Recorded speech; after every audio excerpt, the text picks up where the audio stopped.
कलीमुल हाफिज साहब, मोटा मोटी तौर पर एक धार्मिक कार्यक्रम का राजनीतिकरण इस देश में कोई पहली बात नहीं है। और दूसरा ये बात ये है कि जो लोग पहुंचे हैं सावरकर के पोस्टर लेकर उनकी तस्वीर लगा रहे हैं गणेश पंडाल में, वो ये कह रहे हैं कि हम एक स्वतंत्रता सेनानी पर जो मिस इन्फॉर्मेशन का कैंपेन चल रहा है उसको खारिज करते हुए उनके लिए ये बुकलेट भी बांट रहे हैं और उन्हें यहां लेकर पहुंचे हैं अवेयरनेस के लिए। इसमें गलत क्या है? देखिए, प्रोफेसर रागी साहब से पूछिए कौन सा ऐसा स्वतंत्रता सेनानी है जिसको अंग्रेजों ने पेंशन दी हो। ऐसा कौन सा स्वतंत्रता सेनानी है जिसने 5-5 मर्तबा माफी मांगी हो, फिर सरकार ने उनको माफ करके और बाकायदा उन्होंने ये कहा हो कि हम अंग्रेजों के वफादार रहेंगे। और फिर जब आजादी के आंदोलन चले हो, चाहे वो भारत छोड़ो आंदोलन चला हो, असहयोग आंदोलन चला हो, उसका बाकायदा सावरकर ने ओपनली उसकी मुखालफत की। तो ये कैसे स्वतंत्रता सेनानी है और कैसे वीर है? सूअर पालना बहुत ही ज्यादा लाभदायक है। इन्हें देखिए, 1000 सूअरों को पालकर साल में करोड़ों कमा रहे हैं। आपको भी करना है, इनसे सीखना है तो फ्रीडम ऐप को अभी डाउनलोड कीजिए। हाँ, मैं ये तो मान सकता हूँ कि वो 1910 से पहले के जो उनके जो कारनामे हैं वो तो किसी हद तक गनीमत कहे जा सकते हैं, लेकिन उसके बाद जो उनको जब सजा हुई तो सजा सिर्फ अकेले सावरकर को नहीं हुई, सजा तो वहां मौलाना महमूद हसन साहब को भी हुई, सजा तो वहां पे और बहुत सारे ऐसे लोगों को हुई जिनसे कहा गया, अरे अशफाकुल्लाह खान से कहा गया कि आप सिर्फ सरकारी गवाह बन जाइए राम प्रसाद बिस्मिल के खिलाफ, हम आपको माफ कर देंगे। तो उन्होंने कहना मुझे फांसी का फंदा चूमना मंजूर है, मैं गवाह नहीं बनूंगा। तो आप भी तो लोगों को एजुकेट कर रहे हैं ना, उन स्वतंत्रता सेनानियों की तरफ से आप भी तो लोगों को समझा रहे हैं ना कि उनका क्या योगदान रहा। और प्रोफेसर रागी आपको जवाब देना चाह रहे हैं, वो काफी देर से हाथ खड़ा करके इंतजार कर रहे हैं अपनी बारी का। मुझे बात पूरी करने दीजिए, सिर्फ थोड़ी। आपने जो उदाहरण दिए हैं मैं एक बार समझना चाहती हूँ, मैं एक बार सिर्फ ये समझना चाहती हूँ, प्रोफेसर रागी आपको जवाब भी देंगे। जिस तरह की आपने एक पिक्चर प्रेजेंट किया सावरकर की, क्या वो सही है प्रोफेसर रागी? और दूसरी तरफ फिर आऊंगी मैं कलीमुल साहब आपसे पूछने के लिए कि ऐतराज क्या है। जी प्रोफेसर रागी। देखिए, दो बातें। पहली बात तो कि भारत का कोई स्वतंत्रता सेनानी नहीं होगा, चाहे आजाद बोस चंद्रशेखर आजाद से लेकर के राम प्रसाद बिस्मिल, जिन्होंने सावरकर से प्रेरणा नहीं ली हो। एक दूसरी बात, जब उन्हें जेल से रिहा भी किया गया तब भी किसी की ये हिम्मत नहीं हुई कि उनको गद्दार कर सके। तीसरी बात, उन्होंने बहुत साफ कहा था भारत के मुसलमान साथ आए तो, वो नहीं आते हैं तो, वो विरोध करते हैं तो। भारत के स्वतंत्रता संग्राम की लड़ाई यदि हिंदू संगठित होकर के लड़ा तो हम जरूर प्राप्त करेंगे।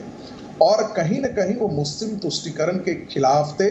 उनको मानना था कि भारत के मुसलमान जो हैं उनकी जो लॉयलिटी है वो कहीं न कहीं जाकर के बाहर है और उनके बारे में संदेह व्यक्त है। यही कारण है कि वो अक्सर जो है मुसलमान लोग जो है वो सावरकर से इस बात को चिढ़ते हैं, क्योंकि राष्ट्रवाद के लिए उन्होंने पितृभूमि, मातृभूमि, इसके बाद और पुण्य भूमि, तीनों बातों के तरफ इशारा किया था। और ये बड़ी बात आप कह रहे हैं प्रोफेसर रागी। और इस पर हाँ, कलीमुल साहब का इस पर रिप्लाई ले लेते हैं। क्या ये चिढ़ है? नहीं, कलीमुल हाफिज साहब एक चीज बताइए, क्या ये चिढ़ है, क्या ये सियासत है, क्या ये आपकी नजर में इतनी बड़ी गलती है कि इस पर बवाल क्रिएट किया जाए? क्या प्रॉब्लम क्या है? नहीं, देखिए, जब सावरकर को जो डबल सजा हुई वो इस वजह से हुई कि पहले उन्होंने जो हत्या करवाई वो अंग्रेज की, उसके पीए की कराई वहां इंग्लैंड में, लेकिन जिससे कराई उसके साथ अपने संबंध को उन्होंने मानने से इनकार। अरे बाबा, आप हिस्ट्री के लेसन्स यहाँ पे लेकर बैठ गए हैं। कलीमुल हाफिज साहब सुनिए, हिस्ट्री के लेसन्स का ये प्लेटफॉर्म नहीं है, हिस्ट्री के लेसन्स का ये प्लेटफॉर्म नहीं है। मुझे सिर्फ एक बात समझनी है, एक आम नागरिक इस भारत का आज ये सवाल पूछ रहा है कि अगर एक स्वतंत्रता सेनानी की तस्वीर लेकर पंडाल में 4 लोग पहुंच जाते हैं, वो इतनी बड़ी दिक्कत क्यों हो रही है? अगर उनके खिलाफ कोई मिस इन्फॉर्मेशन का कैंपेन है या आप समझते हैं कि आपको ज्यादा जानकारी उनके लिए नहीं है, तो वो आपको जानकारी दे रहे हैं, तो जरा खुले दिल से सुन लीजिए ना, क्या कहना चाहते हैं? देखिए, मैं बताता हूं आपको, हमें उनके पंडाल में कौन क्या लेके जा रहा है हमें कोई एतराज नहीं।